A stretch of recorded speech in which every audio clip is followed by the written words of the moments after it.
เงินเดือนบ่ขึ้นต้องเฮ็ดแบบใดข้าพเจ้าเชื่อว่าน้องหลายๆคนคงจะเคยเจอกับปัญหาแบบนี้ที่เวลาที่เฮ็ดเวียกมาดนหรือเฮ็ดเวียกมาหลายปีแต่เงินเดือนบ่ขึ้น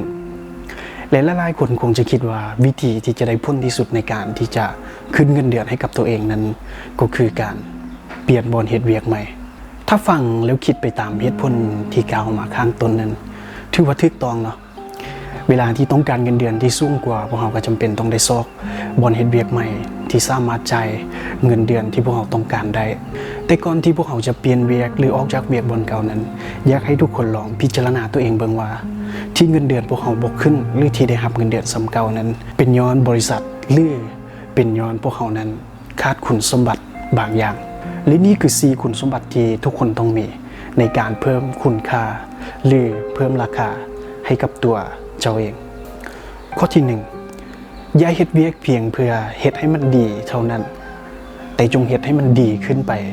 เรื่อยๆคนส่วนใหญ่เนาะเป็นคนประเภทที่เวลาที่เฮ็ดเวียกของตัวเองนั้นเหียบห้อยแล้วก็มักอยู่ละลิ้น Facebook ไปเรื่อยๆเนาะจนกว่าจะมีเวียกใหม่เข้ามาโดยบ่มีความคิดที่อยากพัฒนาตัวเองให้เฮ็ดเวียกใดดีกว่าเก่าเฮ็ดเวียกใดหลายกว่าเก่าถ้าถามว่าการที่เฮ็ดแบบนั้นมันผิดบ่เนาะความจริงแล้วมันบ่ได้ผิดเมียงเลยแต่มีสิ่งหนึ่งเนาะที่อยากให้ทุกคนนั้นเข้าใจไว้เลยว่าการที่พวกเขาเฮ็ดเวียกได้ดีหรือเฮ็ดเวียกได้ครบถ้วนตามความรับผิดชอบของพวกเขาแต่มันบ่ได้เกินเลยออกจากหน้าที่ของพวกเขาเลยนั้นเหมาะสมแล้วเนาะที่เจ้าจะอยู่จุดเก่าและรับเงินเดือนซ้ำเก่า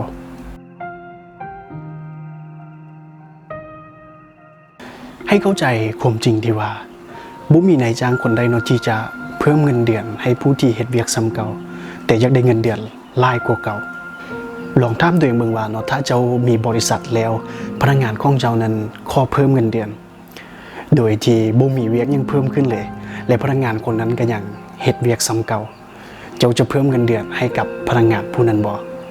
ดังนั้นก็เช่นเดียวกันเนาะถ้าเจ้าต้องการที่จะเพิ่มเงินเดือนให้ตัวเองเจ้าต้องสร้างคุณค่าให้กับตัวเองโดยการพัฒนาตัวเองให้เก่งขึ้นรับผิดชอบเวียกอื่นๆให้หลายขึ้นกว่าที่รับอยู่ข้อที่3เสนอข้อเฮ็ดเวียกหรือโครงการที่คนอื่นบ่อยากเฮ็ดเพราะว่ามันยากหรือคนอื่นเฮ็ดแล้วมันบ่สำเร็จเชื่อว่าทุกบริษัทจะมีเรื่องแบบนี้เกิดขึ้นเนาะก็คือมันจะมีเวียกหนึ่งที่บ่มีไผอยากเฮ็ดอาจจะเป็นเพราะว่าเวียกนั้นต้องได้เฮ็ดกับคนที่บ่มักหรือ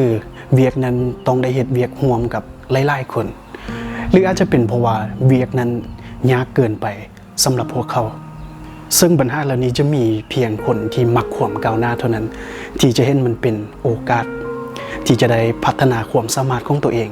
หรือได้เพิ่มคุณค่าให้กับตัวเองพอเมื่อได้กระแตเนาะที่เจ้าสามารถเฮ็ดเวียกที่คนอื่นนั้นบ่อยากเฮ็ดหรือเวียกที่คนอื่นนั้นคิดว่ายากแต่เจ้าสามารถเฮ็ดมันได้สำเร็จนั้นก็เหมาะแล้วเนาะที่เจ้าจะต่อรองเงินเดือนให้สูงขึ้นตามความสามารถที่เพิ่มขึ้นของเจ้า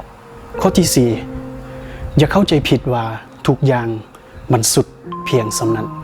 หลายๆคนมักใช้ข้ออ้างที่ว่าจะพัฒนาตัวเองไปเพื่อยังในเมื่อตำแหน่งที่ตัวเองเฮ็ดอยู่นี่มันสุดเพียงสำนี้แล้วถ้าตอนนี้เจ้ามีหัวหน้าเป็นผู้จัดการและเป้าหมายในการเฮ็ดเวียกของเจ้านั้นคือที่จะเป็นผู้จัดการเช่นเดียวกันแต่ติดอยู่บนว่าถ้าหัวหน้าของเจ้านั้นบ่ถูกย้ายหรือออกเจ้าก็บ่สามารถที่จะไปแทนที่ได้ให้ลองคิดใหม่เบิ่งเนาะถ้าเจ้ามั่นใจในความรู้ความสามารถของเจ้าแล้วลองเลี้ยวเบิ่งอ้อมข้างเบิ่งเนาะว่าความรู้ความสามารถของเจ้านั้นสามารถใส่ได้เพียงแต่ตำแหน่งเดียวนี้บ่หรือสามารถใส่ได้กับแผนกอื่นหรือตำแหน่งอื่นก็ได้เช่นเดียวกันจงเปิดกว้างตัวเองเนาะสำหรับโอกาสใหม่ๆในตำแหน่งที่เจ้าคิดว่าเจ้าเฮ็ดมันได้และสามารถเฮ็ดมันได้ดีกว่าตำแหน่งที่เป็นอยู่ถ้ามีจงคว้ามันเลยจงลองเฮ็ดมันเลยบางครั้งมันอาจจะเสี่ยงแต่ให้เข้าใจเลยเนาะว่าความเสี่ยงมักจะมาพร้อมกับผลตอบแทนที่คุ้มค่าเสมอหวังว่าวิดีโอนี้คงจะเป็นประโยชน์สำหรับใครหลายๆคนที่กำลังอยากพัฒนาตัวเองหรือต้องการที่จะเพิ่มเงินเดือนให้กับตัวเองฉะนั้นก่อนที่พวกเราจะตัดสินใจเปลี่ยนเวียกหรือออกเวียกลองถามตัวเองเบิ่งเนาะว่าตัวเองได้เฮ็ดสุดความสามารถละบ่หรือเฮ็ดมันดีที่สุดละบ่